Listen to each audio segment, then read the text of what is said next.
اعوذ باللہ السمیع العلیم من الشیطان اللعین الرجیم بسم اللہ الرحمن الرحیم حسبنا اللہ نعم الوکیل نعم المولا ونعم النصیر ثم الصلاة والسلام علی سید الانبیاء والمرسلین خاتم النبیین ورحمۃ للعالمین الملقب بطٰہٰ و یاسین شفیع المذنبین ابی القاسم محمد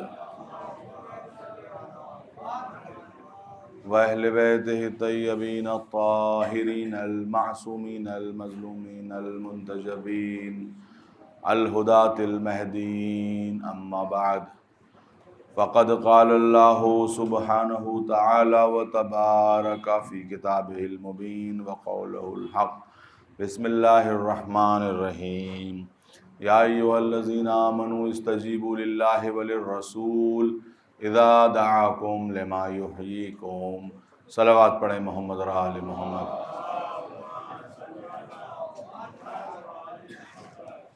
حاضرین گرامی قدر، کل میں نے اس آیہ کریمہ کے سلسلے میں، اس کے ذیل میں کچھ باتیں آپ حضرات کے گوش گزار کی تھیں، کچھ باتیں آپ تک پہنچائی تھیں کہ اے وہ لوگو، اللہ اور رسول کی آواز پہ لبیک کہو جو آواز تمہیں زندگی دیتی ہے۔ اور میں نے آپ کو یہ بتایا کہ یہ زندگی کون سی زندگی ہے؟ یہ زندگی صرف رگوں میں دوڑنے والے خون کی زندگی نہیں، بلکہ وہ زندگی ہے کہ جس کی وجہ سے انسان کہلایا۔ وہ جو زندگی ہے قرآن کی نظر میں وہ بہت زیادہ اہمیت نہیں رکھتی ہے۔ قرآن کبھی کبھی میدان جنگ کی لاشوں کو زندہ کہتا ہے اور کبھی کبھی چلنے پھرنے والوں کو مردہ کہتا ہے۔ یہ قرآن ان کے لیے ڈیتھ سرٹیفکیٹ کب لکھتا ہے؟ جب اچھائی کے لیے، نیکی کی طرف آنے کے لیے انسان کے امکانات بند ہو جاتے ہیں۔ جب وہ نیکی کی بات پر، اچھائی کی بات پر رسپانس دینا بند کر دیتا ہے، قرآن کی نظر میں وہ ڈیڈ ہو جاتا ہے۔ رسپانس دینا جب بند کر دیتا ہے، نیکی کی بات پر رسپانس دینا جب انسان بند کر دے تو قرآن کہتا ہے کہ یہ ڈیڈ ہے۔ اور جب ڈیڈ ہو جاتا ہے کوئی تو پھر اس میں زندگی کے امکانات نہیں ہوتے۔ جیسے ڈاکٹر جب دیکھتا ہے کہ ڈیڈ ہو گیا ہے انسان تو کہتا ہے آپ باڈی لے جائیے، اس لیے کہ اب ہم اس کے اوپر اپنی مزید کوئی کوشش نہیں کر سکتے۔ اسی طریقے سے جب تک انسان کے اندر، میں نے عرض کیا تھا کہ احساس جرم باقی ہے، احساس گناہ باقی ہے، تب تک بھلے ہی وہ بیمار ہو لیکن مرا نہیں ہے، ادمرا ہے لیکن مرا نہیں ہے، ابھی رمق حیات باقی ہے، ابھی انسانیت کی نبض چل رہی ہے۔ اب انسانیت کی نبض جب چل رہی ہے اور کسی طبیب روحانی کے سامنے وہ پہنچ گیا تو وہ اسے زندگی عطا کر دے گا، جیسے امام حسین نے حر کو زندگی عطا کر دی۔ حر کے پاس زندگی نہیں تھی، بس رمق حیات باقی تھی، اور اس رمق حیات سے امام حسین نے اس کو زندگی عطا کر دی۔ اگر رمق حیات نہ ہوتی تو نہ ہوتی۔ اور پھر دیکھیے، میں نے کہا کہ امام حسین نے دوبارہ میدان کربلا میں حل من ناصر ینصرنا کہا تاکہ اگر کسی میں رمق حیات باقی ہے تو وہ آ جائے، لیکن رمق حیات کسی میں باقی نہیں تھی۔ یہ فوج نہیں تھی، مردوں کی ایک ٹولی تھی۔ اس کے مقابلے پر زندگی ایک جگہ تھی تو وہ بولی۔ وہ کون سی زندگی تھی؟ وہ 6 مہینے کی زندگی تھی۔ معلوم یہ ہوا کہ زندگی ہونے کے لیے عمر کی قید نہیں ہوتی۔ وہ کبھی 6 مہینے کا بچہ ہو سکتا ہے، کبھی 10 سال کا بچہ ہو سکتا ہے، اور کبھی کوئی بزرگ بھی ہو سکتا ہے۔ صلوات پڑھیں محمد و آل محمد۔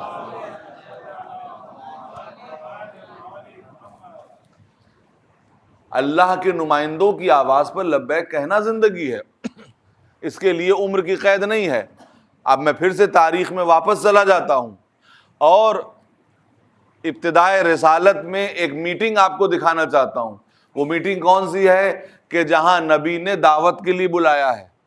دیکھیے، نبی بھی لوگوں کی نبض سے واقف تھے کہ پیغام سنانے کے لیے بھی بلایا ہے تو پہلے کھانا کھلایا ہے تب لوگ پیغام سننے کے لیے تیار ہوئے ہیں۔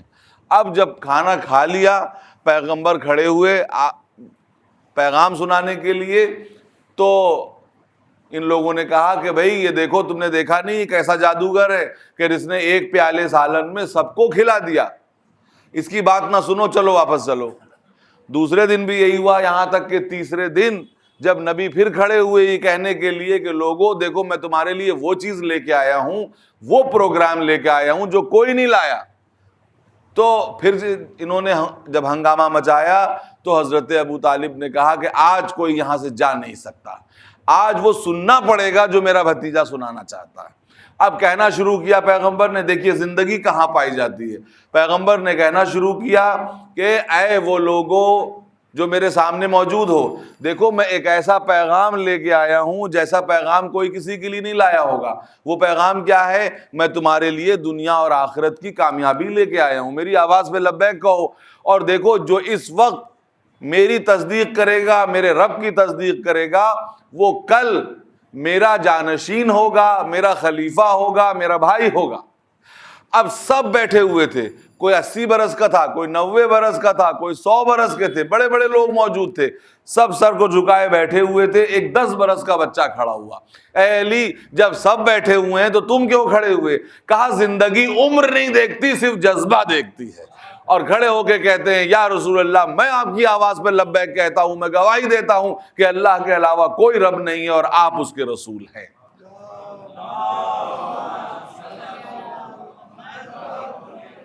زندگی جہاں ہوتی ہے وہاں اپنی آواز پہنچاتی ہے۔ اب علی نے بتایا کہ دیکھو یہاں تو بڑے بڑے لوگ بیٹھے ہوئے ہیں، لیکن اگر کسی کو زندہ کہا جا سکتا ہے تو زندہ میں ہی ہوں، اس لیے کہ میں رسالت کے اوپر لبیک کہہ رہا ہوں۔ اب دیکھیے، اب یہاں پہ میں آپ کے سامنے آپ کی سماعت کی نظر 2-3 باتیں چھوٹی چھوٹی کرنا چاہتا ہوں، اس لیے کہ مومنین کے دل کو خوش کرنا بھی عبادت ہے۔ کہ آپ کو معلوم ہے نا کلمہ شہادت کوئی جملہ آسمان سے اترا ہوا نہیں ہے، وحی الہی نہیں ہے، کیونکہ اگر وحی الہی ہوتی تو قرآن میں ہوتی۔ یہ لا الہ الا اللہ محمد رسول اللہ جس کو پڑھ پڑھ کے سب مسلمان ہوتے ہیں، یہ آیا کہاں سے؟ تو کہا کہ بھئی کہاں سے آیا ذرا آپ بتا دیجئے۔ ہم نے کہا ہم کچھ نہیں بتاتے، بس ایک دعوت ذوالعشیرہ ہوئی تھی جس میں ایک بچہ کھڑا ہوا تھا، اس نے جو کہا اتنے خلوص سے کہا کہ قدرت نے اسی کو اپنے دین کا کلمہ قرار دے دیا۔ علی نے تو کہا تھا لا الہ الا اللہ محمد رسول اللہ۔ اب یہاں پہ بات یہ آتی ہے، ہو سکتا ہے کہ کوئی یہ کہے کہ دیکھیے لا الہ الا اللہ محمد رسول اللہ تو کلمہ شہادتین ہے، تو یہ جو آپ 2-3 کلمے اور ادا کرتے ہیں یہ کہاں سے آپ لے کے آئے؟ علی ولی اللہ و وصی رسول اللہ و خلیفۃ بلا فضل، یہ آپ کہاں سے لے کے آئے؟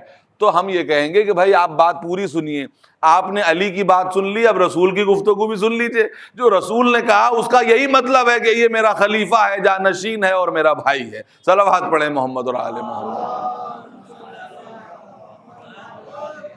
کلمے کی تکمیل ہو گئی۔ تو اب آپ یہ دیکھیے کہ یہ کلمہ اور اس کے جملے کتنے اہم ہیں۔ یہ کلمہ تو زندگی دینے والا ہے نا، اس کے جملے کتنے اہم ہیں، ہمارے بچوں کو سکھایا گیا علی ولی اللہ۔ دیکھیے علی ولی اللہ کتنا اہم جملہ ہے۔ کیوں یہ 3 جملے کیوں رکھے گئے؟ ہمارے بزرگوں نے یہ 3 جملے کیوں رکھے؟ ایک مرتبہ صلوات پڑھیں محمد اور آل محمد۔ علی ولی اللہ، یہ تینوں جملے انتہائی معنی خیز ہیں، انتہائی معنی خیز ہیں۔ علی ولی اللہ جب آپ نے کہا تو آپ ایک الزام سے بری ہو گئے۔ وہ کون سا الزام ہے؟ آپ پہ یہ الزام لگایا جاتا ہے کہ یہ علی کو خدا کے برابر سمجھتے ہیں یا رسول کے برابر سمجھتے ہیں، کبھی کبھی اس سے بڑھا دیا کرتے ہیں۔ دیکھیے اس کلمے نے سارے الزامات سے ہم کو بری کیا کہ ہم نہ خدا سمجھتے ہیں نہ رسول سمجھتے ہیں، کیا سمجھتے ہیں؟ ولی اللہ سمجھتے ہیں، علی کو اللہ کا ولی سمجھتے ہیں۔ ابھی بات پوری نہیں ہوئی، اب دوسری بات آتی ہے، وہ وصی رسول اللہ۔ دیکھیے اب یہ علی ولی اللہ نے کیا کیا باتیں آپ کو بتا دی۔ کہ ہم نہ خدا سمجھتے ہیں، نہ رسول سمجھتے ہیں، نہ خدا کے آس پاس کچھ سمجھتے ہیں، بلکہ اللہ کا ولی سمجھتے ہیں۔ دوسری بات یہ بھی سمجھا دی کہ ہم وہ ہیں جو ختم رسالت کے قائل ہیں۔ اگر ختم رسالت نہ ہوتی تو ہم علی کو ولی اللہ کیوں کہتے؟ ہم تو نبی اللہ کہتے، لیکن ہم ختم رسالت کے بھی قائل ہیں۔ اب اس کے بعد یہ آتا ہے کہ ووصی رسول اللہ۔ دوسری امیر المومنین کی یہ ہے کہ وہ وصی رسول ہیں، نہ رسول ہیں نہ کوئی نبی ہیں، بلکہ وصی رسول ہیں۔ مگر دیکھیے بس اس کے بعد ایک اور بات سے بات واضح ہو گئی، وصی رسول ہیں مگر ایسے وصی ہیں کہ ان کے اور نبی اور علی کے بیچ میں کوئی وسیلہ نہیں ہے، کوئی فاصلہ نہیں ہے۔ وَخَلِيفَتَهُ بِلَا فَصْلٍ، ایسے خلیفہ ہیں کہ بیچ میں کوئی فاصلہ نہیں ہے۔ صلوات پڑھیں محمد اور آل محمد۔ لا الہ الا اللہ محمد رسول اللہ کہنے سے انسان شرک سے پاک ہو جاتا ہے۔ پہلے لا الہ الا اللہ کہا تو کفر سے پاک ہو گئے، شرک سے پاک ہو گئے۔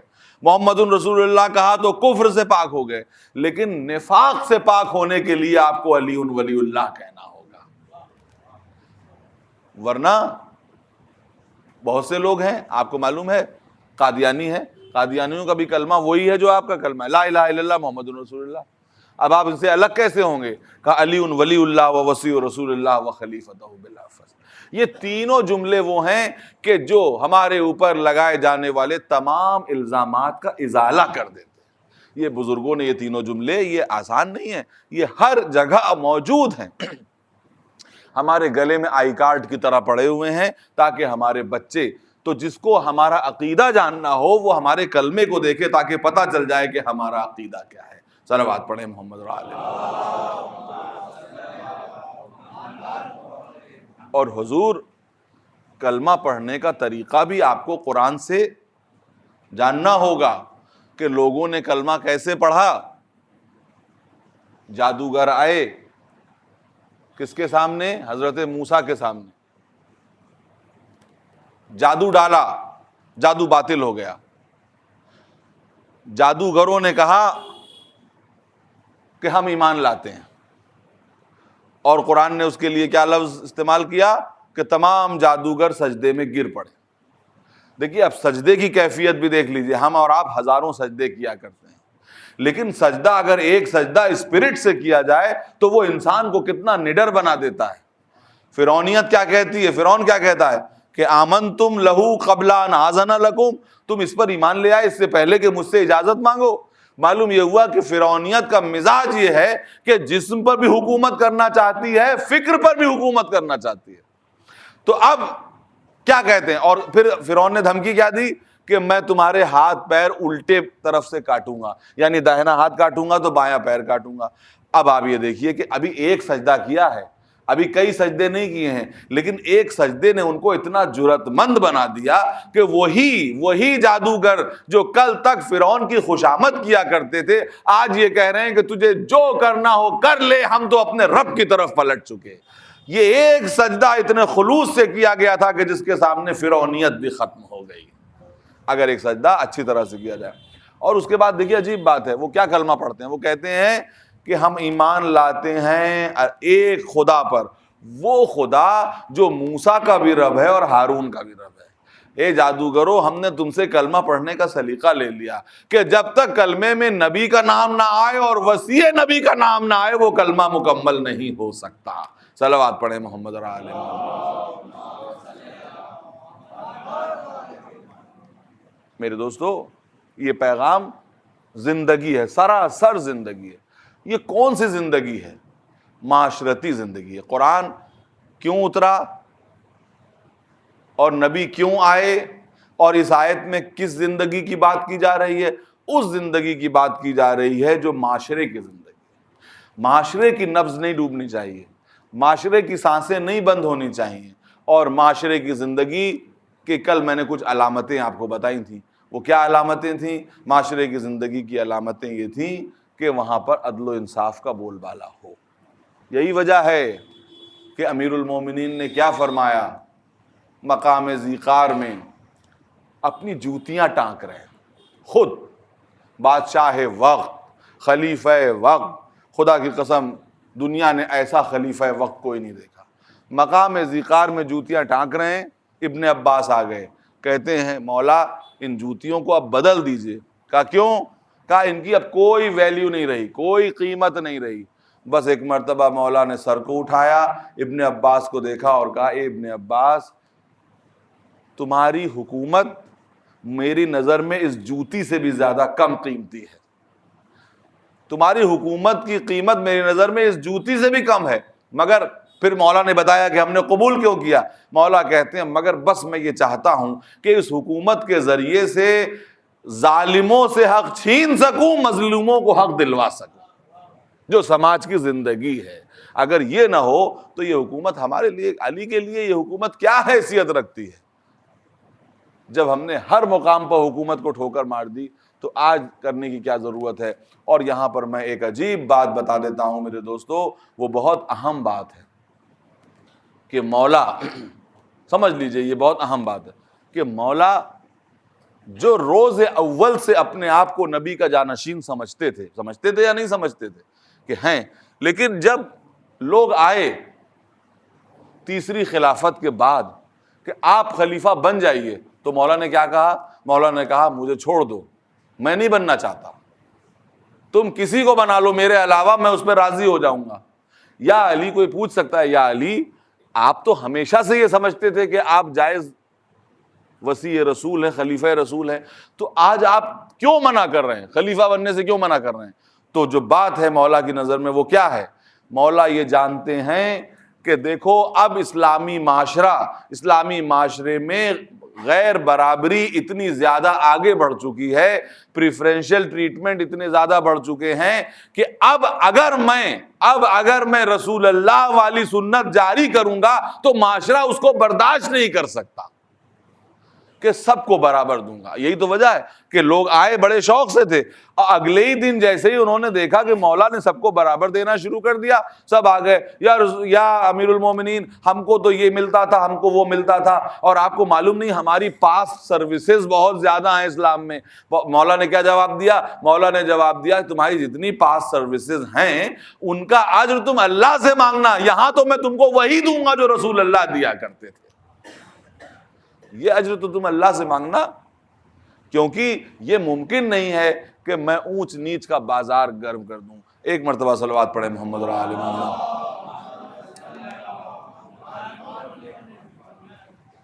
اچھا تو آپ ہمیں وہی دیں گے جو ایک عام مسلمان کو دیں گے؟ کہا جی ہاں، آپ کو وہی ملے گا جو ایک عام مسلمان کو ملے گا. اب میں آپ کے سامنے وہ جملہ کہنے جا رہا ہوں کہ دنیا میں جتنے بادشاہ قتل کیے گئے وہ اپنے ظلم کی وجہ سے قتل کیے گئے. متوجہ رہیے، ایک میرا دوست جو ہے وہ متوجہ ہو کہ جتنے بادشاہ قتل کیے گئے، بہت سے بادشاہوں کو قتل کیا گیا، بادشاہوں کو سولی پہ چڑھایا گیا، روس کے بادشاہوں کو قتل کیا گیا، گھر میں محل میں جا کے قتل کیا گیا، سب کو قتل کیا گیا ہے ان کے ظلم کی وجہ سے.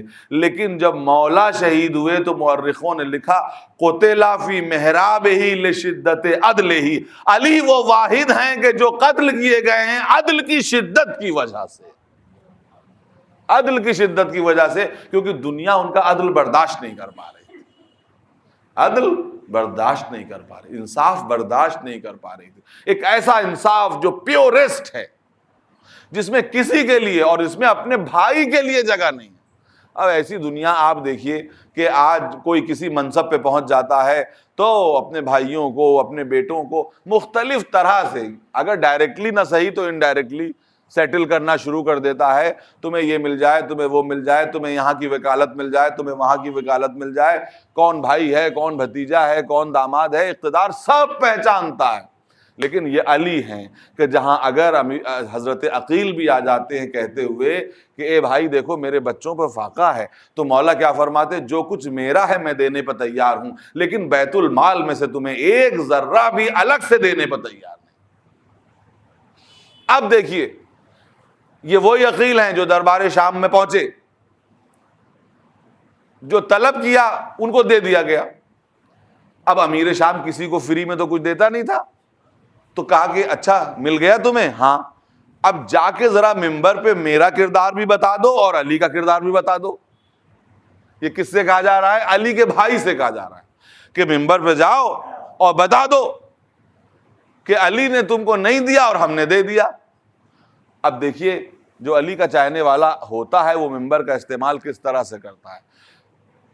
ممبر پہ آئے, کہنے لگا ایھا الناس, میں نے اپنے بھائی علی ابن ابی طالب سے ایک چیز طلب کی جس میں ان کے دین کا خطرہ تھا, تو انہوں نے وہ چیز مجھ کو نہیں دی, اپنا دین بچا لیا.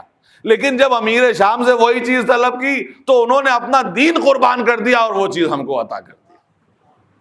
اور فرمایا آپ نے امیر شام ایک مرتبہ حج کے لیے آئے اور مدینے بھی پہنچے, غالباً یا کوفے پہنچے. کہا کہ اس ایک عورت کو بلاؤ جو عورت علی کی محبت میں بڑی مشہور ہے. وہ عورت لائی گئی. جب آ گئی وہ عورت تو پوچھا, کیا پوچھا؟ یہ بتاؤ کہ تمہارے جو دو بیٹے تھے طرفہ اور طریف وہ کہاں گئے؟ جبکہ جانتا تھا کہ مارے جا چکے ہیں. تو اس مومنہ نے کہا کہ وہ دونوں بیٹے علی کے ہم رکاب ہو کر کے جنگ کرتے ہوئے شہید ہو گئے. تو امیر شام کہتے ہیں کہ علی نے تمہارے ساتھ انصاف نہیں کیا, تمہارے دونوں بیٹے تو مارے گئے اور ان کے دونوں بیٹے زندہ ہیں. تو کہنے لگی کہ ہم نے علی کے ساتھ انصاف نہیں کیا, علی تو دنیا سے چلے گئے, ہم زندہ بیٹھے ہوئے ہیں. اچھا تو اتنی محبت کرتی ہے؟ اچھا یہ بتا کہ تجھے کوئی خواہش بھی ہے؟ اب دیکھیے میں نے پھر کہا نا کہ علی کے چاہنے والے کس طرح حقیقتوں کو واضح کرتے ہیں. کہا ہاں اگر کوئی سرخ اونٹوں یعنی سرخ آنکھوں والے 100 اونٹ اگر تو دلا دے تو میرے دل پلٹ جائیں گے, میں فقیری سے غنی ہو جاؤں گی. تو اب امیر شام دیکھیے دے نہیں رہا ہے, بلکہ یہ اس کو سخاوت نہیں کہتے, اس کو عداوت کہتے ہیں کہ دینا ہوتا تو ایسے ہی دے دیتا. اب کہا کہ اس کو دے دیا جائے. وہ اونٹوں کی قطار آ گئی. جب اونٹوں کی قطار آ گئی سامنے تو یہ کہتا ہے کہ دیکھو اگر علی ہوتے تو تمہیں نہ دیتے, میں دے رہا ہوں. علی ہوتے تو تمہیں نہ دیتے, میں دے رہا ہوں. بس وہ فوراً بول اٹھی, ہاں میں جانتی ہوں کہ میرا مولا اس میں سے یہ اونٹ تو کیا اس کا ایک بال بھی مجھے نہ دیتا, لیکن یاد رکھو جب وہ نہ دیتے تو انصاف کی وجہ سے نہ دیتے. تو نے مال خدا کو اپنا ذاتی مال سمجھ لیا, اس لیے جس کو جیسا چاہتا ہے دے دیتا ہے. صلوات پڑھے محمد اور آل محمد. تو معاشرے کی زندگی کس میں مضمر ہے کہ جہاں پر عدل و مساوات کا بول بالا ہو, جہاں پہ سب کو حقوق ملیں, جہاں پہ سب چین سے رہ سکیں, جہاں پہ سب کو سانس لینے کا موقع ملے. کوئی ایسا طبقہ نہ رہ جائے جو یہ کہے کہ ہم زندہ نہیں رہ پا رہے ہیں. میں آپ کو بتانا چاہتا ہوں میرے دوستو, حیات اور موت کی یہ بحث کچھ دن اور چلے گی. میں چاہتا تھا کہ آج کوئی موضوع بیان کروں لیکن اتنا وقت نہیں ہے, اس لیے میں ایک بات اور کہہ کے انشاءاللہ بات کو مختصر کروں گا کہ امیر المومنین علی ابن ابی طالب کے اوپر جو سب سے بڑی نثر میں, توجہ چاہتا ہوں, نثر میں جو کتاب لکھی گئی وہ بھی کسی شیعہ نے نہیں لکھی, کسی مسلمان نے نہیں لکھی, بلکہ ایک اہل کتاب نے لکھی, ایک عیسائی نے لکھی. اور نظم میں جو قصیدہ سب سے بڑا لکھا گیا وہ بھی کسی شیعہ نے نہیں لکھا, کسی مسلمان نے نہیں لکھا, بلکہ اہل کتاب میں لکھا قصیدہ علویہ جو 1000 ابیات کا ہے. اور جو کتاب عظیم ترین لکھی گئی وہ کون سی ہے؟ وہ ایک عیسائی مورخ نے, ایک عیسائی انٹلیکچوئل نے, رائٹر نے لکھی جس کا نام ہے جارج جرداق. اور اس کتاب کا نام کیا ہے؟ صوت العدالت الانسانیہ. علی, انگریزی میں ترجمہ ہوا علی the voice of human justice, علی عدل انسانی کی آواز. یہ کس نے لکھی؟ ایک عیسائی نے, ایک عیسائی نے لکھی. وہ یہ کہتا ہے اپنے مقدمے میں, وہ یہ کہتا ہے, وہ کتاب پڑھنے سے تعلق رکھتی ہے خدا کی قسم, وہ یہ کہتا ہے کہ جب میں نے یہ کتاب لکھی مجھے علی سے عشق تھا, علی کے عدل و انصاف سے عشق تھا. میں نے کتاب تو لکھ لی مگر چھاپنے کے لیے پیسہ نہیں تھا. چھاپنے کے لیے پیسہ نہیں تھا۔ تو کہنے لگا کہ میں فکر میں غلطاں جا کر کے گرجا گھر میں چرچ میں بیٹھ گیا۔ تو جب چرچ میں بیٹھ گیا، چرچ میں کوئی نہیں تھا، تو فادر تشریف لائے، پادری صاحب تشریف لائے اور کہنے لگے جارج تم کیوں اس طرح بیٹھے ہوئے ہو؟ تو کہا کہ کیا کروں فادر، میں نے ایک کتاب لکھی تھی اور چھاپنے کا پیسہ نہیں ہے۔ کہا اچھا کیسی کتاب لکھی ہے؟ کہا وہ آپ سے تعلق نہیں ہے، اس کا تعلق مسلمانوں کے چوتھے خلیفہ سے۔ یہ کون کہہ رہا ہے؟ جارج جرداو، کہ اس کا تعلق مسلمانوں کے چوتھا خلیفہ سے۔ تو کہا کہ وہ پادری صاحب فوراً کھڑے ہو گئے اور انہوں نے کہا کہ تم نے علی ابن ابی طالب کے لیے کتاب لکھی ہے؟ یہ سنتے ہی وہ گئے اور جتنی رقم چاہیے تھی وہ لا کے دے دی، وہ رقم لا کے دے دی۔ تو جارج نے کہا کہ میں نے رقم تو اٹھا لی، مگر میں نے کہا کہ آپ مسلمانوں کے خلیفہ کے لیے کتاب چھاپنے کا بندوبست کر رہے ہیں، آخر اس کی وجہ کیا ہے؟ تو کہا کہ تم کو معلوم ہونا چاہیے کہ علی وہ شخص ہیں جس کا احسان صرف مسلمانوں پہ نہیں ہے، اہل کتاب پر بھی جس کا احسان ہے۔ کہا کیا احسان ہے؟ کہا کہ جب علی کی حکومت قائم ہوئی، متوجہ رہیے گا، بہت اہم بات کہنے جا رہا ہوں، جب علی کی حکومت قائم ہوئی تو عیسائیوں اور یہودیوں کا ایک وفد علی کے پاس پہنچا اور یہ پوچھا، کون سا سوال پوچھا؟ وہ سوال پوچھا جو آج ہر مائنورٹی اپنی میجورٹی سے وہ سوال کر رہی ہے کہ آپ کی حکومت میں ہمارا کیا حصہ ہوگا، آپ کی حکومت میں ہمارا کیا حق ہوگا۔ یہ سوال اہل کتاب علی سے پوچھ رہے ہیں۔ اور دیکھیے علی کی حکومت، مجھے یہ کہنے میں کوئی جو ہے وہ شرم نہیں ہے کہ یہ سیکولر حکومت نہیں ہے، بلکہ یہ ایک اسلامی اور مذہبی حکومت ہے، یہ ڈیموکریسی نہیں ہے، یہ تھیوکریسی ہے۔ مگر اس کے باوجود علی نے جو جواب دیا، ایسا جواب کہ جس کو سن کر کے آج کے حکمراں بھی پانی پانی ہو جائے۔ اگر علی یہ کہہ دیتے، دیکھیے علی کو ووٹ جانے کا خطرہ نہیں تھا کہ آپ بن تو گئے تھے خلیفہ، اب یہ نہیں تھا کہ 5 سال کے بعد ہمیں پھر ووٹ مانگنے جانا ہے۔ تو جو وہ کہتے، کسی پریشر میں نہیں کہہ رہے تھے مولا، وہ کہہ رہے تھے جو اسلام کا پیغام ہے۔ کیا کہنے لگے؟ اگر علی یہی کہہ دیتے کہ جاؤ تمہاری جان مال عزت آبرو ویسی ہی ہے جیسی مسلمانوں کی ہے، کیونکہ تم اسلامی حکومت میں رہ رہے ہو، تو یہ کہنا ہی بہت بڑی بات ہوتی، بہت بڑی بات ہوتی۔ لیکن مولا نے اس سے بہت آگے کی بات کہی۔ مولا نے کیا فرمایا؟ بس متوجہ ہو کے اس جواب کو سنیے، ایک مرتبہ صلوات پڑھیں محمد اور آل محمد۔ سوال بڑا سنگین ہے کہ آپ کی حکومت میں ہم یہود و نصارہ رہتے ہیں، ہمارا شیئر کیا ہے، ہمیں کیا حصہ ملے گا؟ مولا نے جواب دیا کہ دیکھو تمہاری جان مال عزت آبرو اتنی ہی اہم ہے جتنی مسلمان کی ہے، اور یاد رکھو اتنا ہی نہیں، جب عیسائیوں کے درمیان کوئی جھگڑا ہوگا تو میں اس کا فیصلہ انجیل سے کروں گا، یہودیوں کے بعد درمیان جھگڑا ہوگا تو اس کا فیصلہ توریت سے کروں گا، مسلمانوں کے درمیان جو جھگڑا ہوگا اس کا فیصلہ قرآن سے کروں گا۔ تو میں مسلمانوں سے کہوں گا مسلمانوں تم تخت خلافت پہ کسی کو بھی بٹھا لو، لیکن میں سمجھتا ہوں کہ کم سے کم اتنی علمی صلاحیت ضرور ہونی چاہیے کہ جو آئے وہ اس طرح کا آئے کہ اہل کتاب کا فیصلہ ان کی کتابوں سے کر سکے۔ صلوات پڑھے محمد اور آل محمد۔ یہ آپ سمجھے یہ مولا کیا کہنے والے تھے، کیا کہہ رہے تھے؟ مولا یہ بتانا چاہتے تھے کہ تمہارے پرسنل لا کا فیصلہ تمہاری کتابوں سے کروں گا،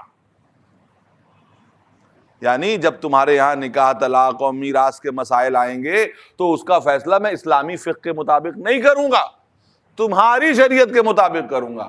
اتنا عالم کوئی ہو تو منبر رسول پر بیٹھے، مسند رسالت مسند خلافت پر بیٹھے، تمہارا فیصلہ تم سے کروں گا۔ اور خدا کی قسم یہود و نصارہ جو امیر المومنین کی حکومت میں رہتے تھے وہ اسی طرح سے رہتے تھے جیسے مسلمان رہتے۔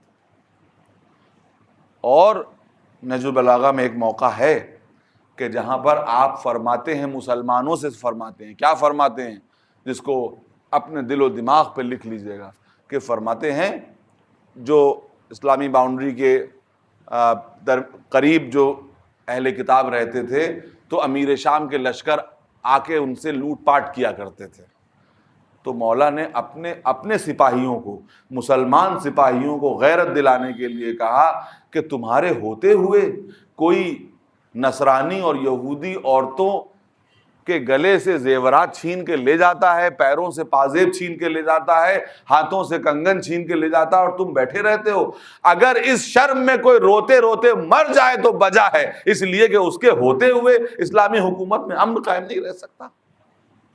یہ کس کے لیے مولا کا دل دھڑک رہا ہے؟ اہل کتاب کے لیے دھڑک رہا ہے۔ یہ اسلام کا وہ پیغام ہے جو سماج کو زندگی دیتا ہے۔ یہ وہ پیغام ہے کہ جو اس حکومت کے اندر رہتا ہے وہ امن کے ساتھ رہے، صرف امن کے ساتھ نہیں بلکہ حقوق کے ساتھ رہے۔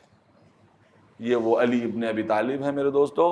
بات آ گئی ہے تو عرض کرتا چلوں کہ جن کا دماغ جمل اور صفین اور نہروان کی جنگوں میں الجھا ہوا ہے، لیکن اس کے باوجود حکومت کتنے دنوں کی ہے؟ 4 سال چند مہینوں کی، 4 سال 9 مہینے، 4 سال 10 مہینے کی حکومت ہے، لیکن ایک باریک سے باریک باتوں پر نظر ہے۔ کوفے کے دربار میدان سے چلے جا رہے ہیں، دیکھا کہ ایک چھوٹا سا بچہ ہے جو کھیل نہیں رہا ہے، اس کو اپنے پاس بلا لیا۔ اے بیٹا تم کیوں نہیں کھیل رہے ہو؟ سارے بچے تو کھیل رہے ہیں۔ آپ سوچ رہے ہیں آج کا کوئی حکمراں ایسا کر سکتا ہے؟ حکمراں تک تو جانے، اس کے تک جانے دیجئے، ان کے سیکریٹری تک پہنچنا ہی جو ہے انسان کے لیے ٹیڑھی کھیر ہے، نہ جانے کتنے مہینے لگ جائیں گے تب اپوائنٹمنٹ ملے گا۔ اور ایک بات اور بتا دوں میرے دوستو کہ جب ہم علی کو کہتے ہیں کہ خلیفہ وقت، تو آپ یہ نہ سمجھیے گا کہ وہ کوئی معمولی سی ریاست کے چیف منسٹر کے برابر اقتدار رکھتا۔ جی نہیں، علی کی حکومت کی سرحدیں بھی بتا دوں تاکہ نوجوانوں کو پتہ چل جائے۔ آج جو بڑے بڑے ملک کہلاتے ہیں وہ امیر المومنین کی حکومت کے صوبے ہوا کرتے تھے، اتنی بڑی حکومت تھی۔ اب کہیں گے کیسے؟ تو میں بتاؤں گا۔ مصر جو آج اتنا بڑا ملک ہے وہ امیر المومنین کی حکومت کا ایک پروونس تھا۔ یمن جو ایک ملک ہے وہ علی کی حکومت کا ایک پروونس تھا۔ پورا جزیرہ نما عرب جو خود اپنے آپ میں کئی ملکوں کا مجموعہ ہے وہ آپ کے زیر نگیں تھا، اور بہت کچھ میں بتا سکتا ہوں اور آپ کو بتانا بھی چاہتا ہوں، لیکن یہ کہ طول ہو جائے گا۔ اتنی بڑی مملکت کا فرما روا وہ ایک بچے کو گود میں لے کے پوچھتا ہے بیٹا تم کھیل کیوں نہیں رہے ہو؟ تو وہ یہ کہتا ہے کہ امیر المومنین میرے پاس کھیل کا کوئی سامان نہیں۔ کیوں؟ اس لیے کہ میں یتیم ہوں، میرا باپ نہیں ہے، غربت ہے۔ بس یہ سننا تھا کہ وہ علی، دیکھیے کہ جو میدان جنگ میں جب جاتا تھا تو بڑے بڑے شیروں کی ہمتیں پست ہو جاتی تھیں علی کا نام لے کر، لیکن میدان زندگی میں وہ اتنا رقیق القلب ہے، اتنے نرم دل والا ہے کہ جیب سے ہاتھ ڈالا، کچھ درہم نکالے، بچے کے ہاتھ پہ رکھے، بیٹا جاؤ اس سے اپنے کھیلنے کا انتظام کرو، اور دیکھو خبردار اپنے آپ کو یتیم نہ سمجھنا۔ اگر کوئی اب سے پوچھے کہ تمہارا باپ کون ہے تو کہنا علی ابن ابی طالب ہمارا باپ ہے۔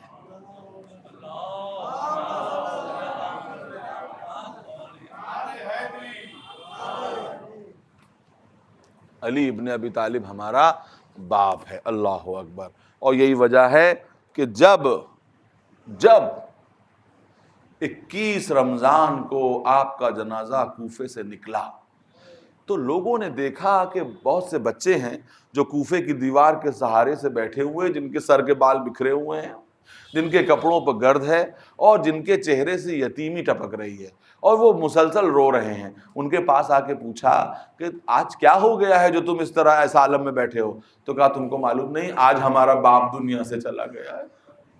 وہ چلا گیا کہ جو ہم کو کھانا پہنچاتا تھا، وہ چلا گیا کہ جو ہم کو جو ہے وہ لباس دیتا تھا، وہ چلا گیا جو ہمارے بالوں میں کنگھی کیا کرتا تھا، وہ چلا گیا جو ہر وقت ہمارا خیال رکھا کرتا تھا۔ یہ علی ہیں اور اولاد علی ہیں میرے دوستو۔ اولاد علی کا بھی یہی عالم ہے کہ جب امام حسین مدینے سے نکلنے لگے تو آپ کو معلوم ہے کہ جب مدینے سے نکلے ہیں تو کیا عالم تھا؟ مدینے سے نکلے ہیں تو یہ عالم تھا کہ مسلمان تو رو رہے تھے، مسلمان سے زیادہ یہود و نصارہ رو رہے تھے، چیخے مار مار کے رو رہے تھے۔ کسی نے پوچھا کہ اگر مسلمان روتے ہیں تو سمجھ میں آ رہا ہے کہ ان کے نبی کا نواسا جا رہا ہے، یہ بتاؤ تم کیوں رو رہے ہو؟ یہ سننا تھا کہ وہ ان کے گریے میں اضافہ ہو گیا اور کہنے لگے کہ تم کو معلوم نہیں ہے کہ آج کون جا رہا ہے؟ آج وہ جا رہا ہے جو ہم کو روزی پہنچایا کرتا تھا، آج وہ جا رہا ہے جو ہمیں روٹیاں پہنچایا کرتا تھا۔ یہی تو وجہ ہے کہ جب لباس لٹ گیا تو ظالمین نے یہ دیکھا کہ پشت کے اوپر ایک نشان ہے۔ جیسے ہی پشت پر نشان دیکھا، سید سجاد سے پوچھا کہ تمہارے بابا کے پشت پہ یہ نشان کیسا؟ تو کہا کہ یہ وہ نشان ہے کہ جب میرا بابا روٹیوں کا بوجھ لے کر غرباء و مساکین کے درمیان جاتا تھا۔ اے میرے دوستو، میں آج آپ کو بتا دینا چاہتا ہوں، مجلس اختتام تک پہنچ رہی ہے لیکن ابھی مجھے تھوڑے سے مصائب بھی پڑھنے ہیں کہ ہمارے ائمہ کے جسم پر دو طرح کے نشان ہوا کرتے تھے۔ ہمارے ائمہ کے جسم پر دو طرح کے نشان ہوتے تھے۔ ایک نشان تو سب دیکھ لیتے تھے لیکن دوسرا نشان کوئی نہیں دیکھتا تھا۔ ایک نشان پیشانی پر ہوتا تھا جو عبادت کی نشانی تھا، اور ایک نشان پشت پر ہوتا تھا جو اس کے بندوں سے محبت کی نشانی ہوا کرتا تھا۔ ہر ایک کے اوپر نشان۔ لیکن ہاں میرے عزیزارو، کچھ معصومین ایسے بھی ہیں جن کے جسم پر کچھ اور بھی نشان ہوا کرتے تھے۔ ایک نشانی تو وہ تھی کہ جس کی وجہ سے امیر المومنین حضرت زہرا کو غسل دیتے وقت چیخ مار کے روئے تھے۔ جب کسی نے پوچھا کہ کیا دیکھ لیا مولا جو آپ اس طرح روئے، تو کہا کہ تم کو معلوم نہیں نبی کی بیٹی کی پسلیاں ٹوٹی ہوئی تھیں اور مجھے خبر نہیں۔ بس ایک روایت اور پڑھوں گا اور پھر تھوڑے سے مصائب آپ کے سامنے پڑھوں گا۔ ایک اور روایت ملتی ہے کہ جب امام محمد باقر امام سید سجاد کو غسل دے رہے تھے تو چیخ مار کے روئے۔ جب باہر آئے تو کسی نے پوچھا فرزند رسول آپ نے ایسا کیا دیکھ لیا جو چیخ مار کے روئے؟ تو فوراً فرمایا کہ میرے واقعہ کربلا کو 35 برس گزر گئے ہیں، مگر جب میں اپنے بابا کو غسل دے رہا تھا تو دیکھا کہ دروں کے نشان، ہتھکڑیوں اور بیڑیوں کے نشان ابھی تک میرے بابا کے جسم پر باقی ہیں۔ اللہ اکبر۔ اے میرے دوستو، ابھی آپ نے امام حسین کا سفر مدینے سے سفر سنا تو میرا جی چاہتا ہے کہ یہی وہ ایام ہے، قیامت کے ایام ہیں۔ میں یہ بتا دوں کہ جس طرح حسین گئے تھے کس طرح، اور لوٹ کے یہ قافلہ کس طرح سے آیا۔ جب گیا تھا تو عالم کیا تھا؟ جب گیا تھا تو اس طرح سے گیا تھا کہ کہیں عباس کھڑے ہیں، کہیں علی اکبر کھڑے ہیں، کہیں خود حسین کرسی پر بیٹھے ہوئے ہیں۔ اگر کوئی بی بی آتی تھی تو کبھی عباس آگے بڑھتے تھے، کبھی علی اکبر آگے بڑھتے تھے، کبھی اون محمد آگے بڑھتے تھے، اور ایک منادی ندا دیتا جاتا تھا کہ خبردار کوئی غیر جو ہے محلے بنی ہاشم کا رخ نہ کرے، آج ان کی بیویاں سفر کر رہی ہیں۔ راوی کہتا ہے کہ میں نے دیکھا کہ تھوڑی دیر کے بعد ایک بیوی ایسی برآمد ہوئی کہ جن کو دیکھتے ہی حسین اپنی کرسی سے کھڑے ہو گئے، اور میں نے پوچھا کہ یہ کون ہے؟ کہا علی کی بڑی بیٹی زینب اولیاء مقام ہے۔ زینب نے آگے بڑھ کے سوال کیا۔ مگر میرے دوستو، جب یہ قافلہ واپس آیا ہے تو اس عالم میں واپس آیا ہے کہ اب کوئی نہیں ہے، نہ عباس ہے، نہ علی اکبر ہے، نہ قاسم ہے، نہ اون محمد ہے، نہ حسین ہے۔ یہی وجہ ہے کہ جیسے ہی مدینے کے در و دیوار پہ نظر پڑی، بس جناب ام کلثوم نے ایک نوحہ پڑھا، مدینۃ جدنا لا تقبلینا، اے ہمارے نانا کے مدینے ہمارے آنے کو قبول نہ کرنا۔ جب تم میں سے گئے تھے تو سب کا سایہ باقی تھا، آج جب لوٹ کے آئے ہیں تو کوئی باقی نہیں۔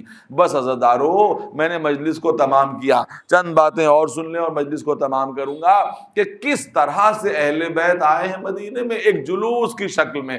مدینے میں چاروں طرف رونے اور پیٹنے کی صدائیں آ رہی تھی۔ ہر آدمی پوچھ رہا تھا عباس کہاں گئے، علی اکبر کہاں گئے، حسین کہاں گئے؟ بتایا جاتا تھا قتلا قتلا قتلا، یہاں تک کہ جب زینب نے داستان شہادت بیان کرنا شروع کی تو کبھی جناب ام سلمہ کو غش آتا تھا، کبھی ام البنین کو غش آتا تھا، کبھی جناب فاطمہ زغرا کو غش آتا تھا۔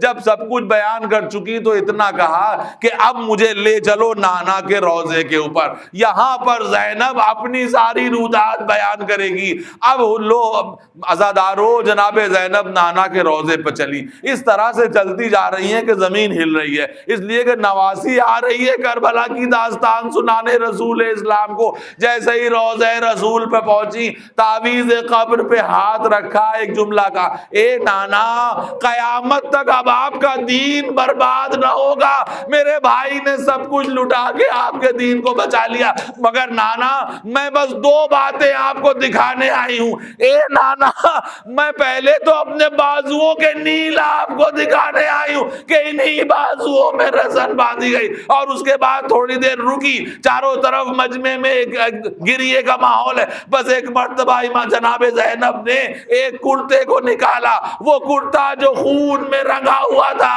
جا بجا اس کرتے میں چھیدے، اے نانا یہ وہ کرتا ہے جو میرے بھائی کا کرتا ہے، وقت شہادت حسین نے یہ کرتا پہنا تھا، نانا اس کو میں آپ کی قبر پہ بچھاتی ہوں۔ ادھر وہ کرتا بچھایا، روضہ رسول ہلنے لگا، اے نانا یہ 2 چیزیں لے کے آپ کی خدمت میں آئی ہوں۔